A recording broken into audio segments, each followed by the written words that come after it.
Hello, my name is Robert Grasso, and this is my prototype for NASA and their ISS and Astro B project.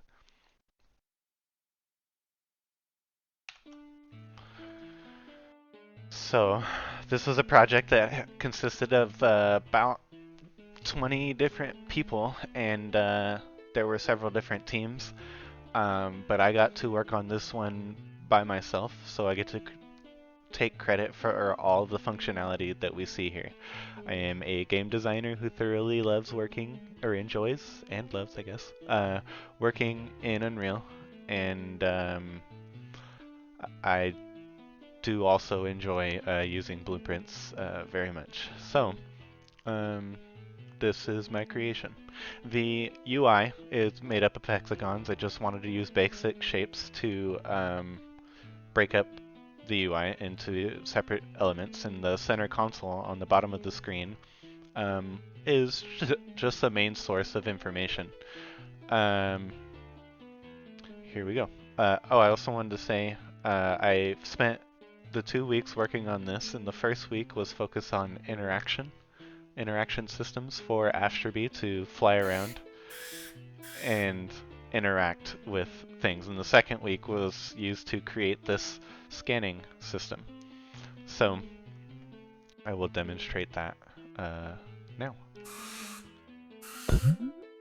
So I wanted to simulate the controls that NASA actually uses on the ground.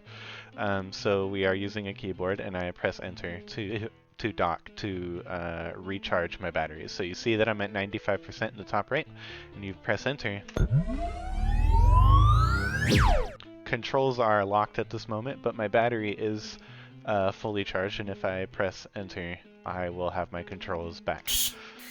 As you see, my batteries continue to reduce as I press keys and fly around. Ideally, they would reduce as I'm holding the keys down. But this is a prototype, so it didn't have to be exact.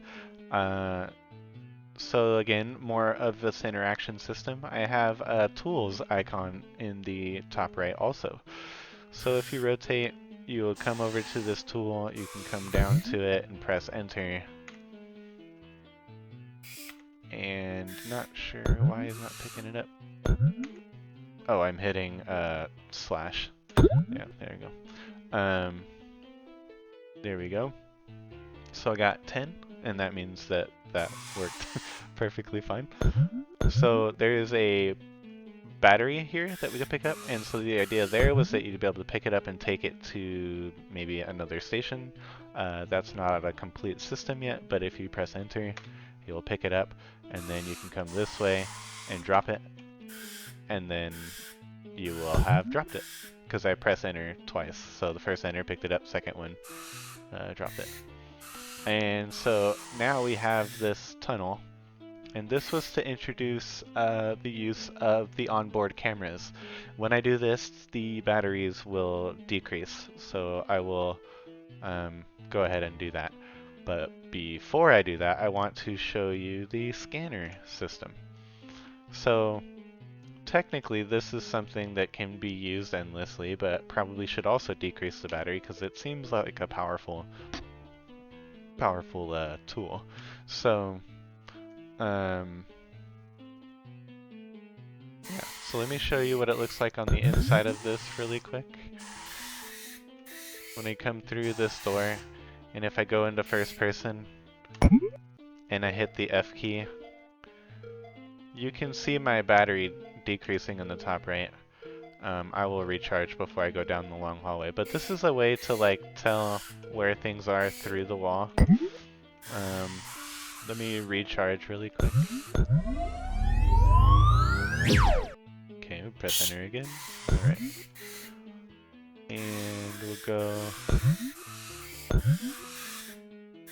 we'll go through this tunnel. You know, my ADD is kicking in, and so I'll press enter on this, and we'll see what is in here. It says PME2. Like, what the heck is that? So the idea was that this would teach the ISS and Astra be two several players, or players of several different ages, or any age. So if you press enter, the mission, the game, the fun is on the left, and like the factual stuff is on the right. I know that we read left to right, so I wanted to put the fun on the left. And the people who like to really take their time and be thorough, they can read the facts on the right.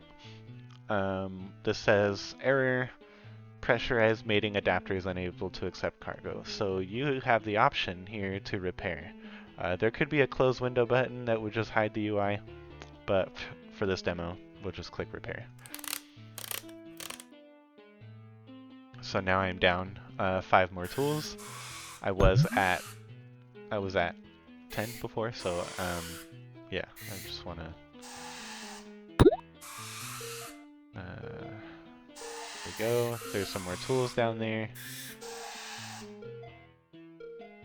I got it. I was using Call of Duty's F key as an interaction and tried to use that to pick up the tools. I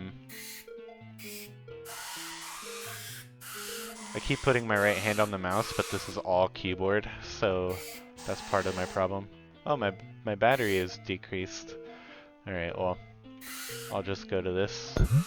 I'll press enter. This is an upgrade station, so different UI.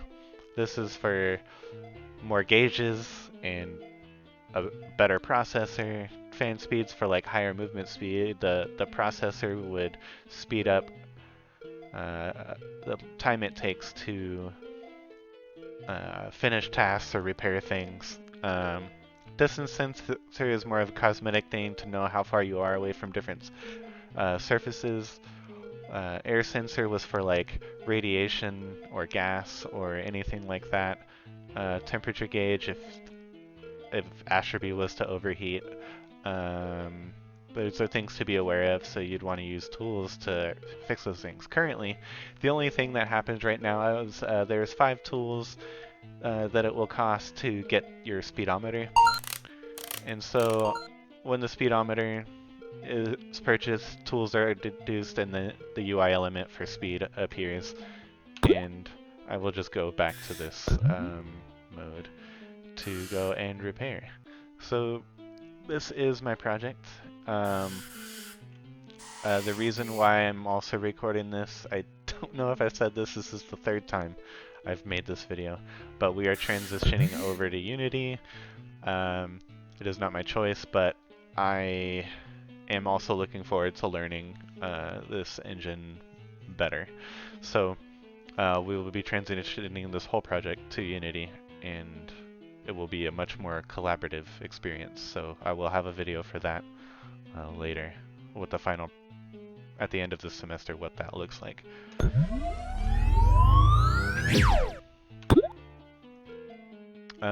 So I can undock and then fly up.